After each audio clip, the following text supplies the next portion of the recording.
স্বাগতম বন্ধুরা, সবাই কেমন আছো?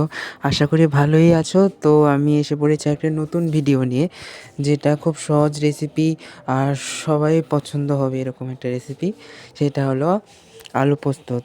এটার জন্য আমাদের এখানে আমাদের পোস্ত লাগবে। আমি এখানে মিক্সার গ্রাইন্ডারে 3 চা চামচ পোস্ত নিয়ে নিয়েছি। এটা ড্রাই রোস্ট করা পোস্ত নিয়েছি। তারপরে এখানে দিয়ে দেব একটু জল আর একটা কাঁচা লঙ্কা।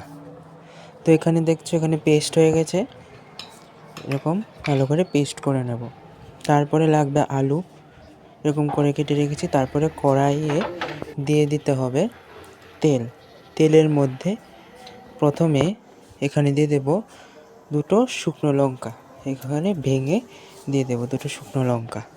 তারপরে এটার মধ্যে দিয়ে দেব 5 ফোড়ন। এখানে আমি 5 ফোড়ন দিয়ে দিলাম।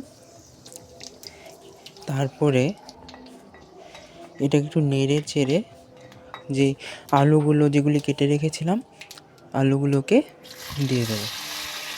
আলুগুলি দিয়ে দিলাম। তারপরে এগুলিকে নাড়তে হবে, নেড়ে টেড়ে।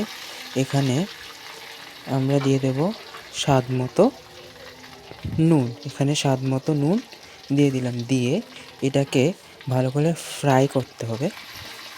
ভালো করে ফ্রাই করে একটু ঢেকে দেব, যাতে এটা ভালো করে সেদ্ধ হয়ে যায়। একদম কম আঁচে ঢেকে দেব। তো দেখতে পাচ্ছ এখানে আমার ফ্রাই করা হয়ে গেছে, এগুলি সেদ্ধ হয়ে গেছে। তারপরে এখানে দিয়ে দেবো গরম জল। তো এখানে গরম জল দিয়ে দিয়েছি। তারপরে এটাকে আরেকটু সেদ্ধ হওয়ার পরে দিয়ে দেবো পোস্তগুলো, যেগুলি পেস্ট করে রেখেছি। এখানে পোস্তগুলো আমি ঢেলে দিলাম। তারপরে এখানে দিয়ে দেব চিনি। এখানে চিনি দিয়ে দিয়েছি। তারপরে আপনারা চাইলে যদি নুন আর একটু লাগে তো দিয়ে দেবেন। আমার এখানে লাগেনি তাই দিইনি। এরকম করেই রেডি হয়ে গেছে আমাদের সুস্বাদু আলু পোস্ত। খুব সহজ রেসিপি, নিশ্চয়ই ট্রাই করবে। আর কমেন্টে জানাবে কেমন লাগলো। আর নেক্সটে কোন ভিডিও দেখতে চাও, সাবস্ক্রাইব করবে, চ্যানেলটাকে লাইক করবে, শেয়ার করবে। তো দেখা হচ্ছে নেক্সট ভিডিওতে। Thank you, by.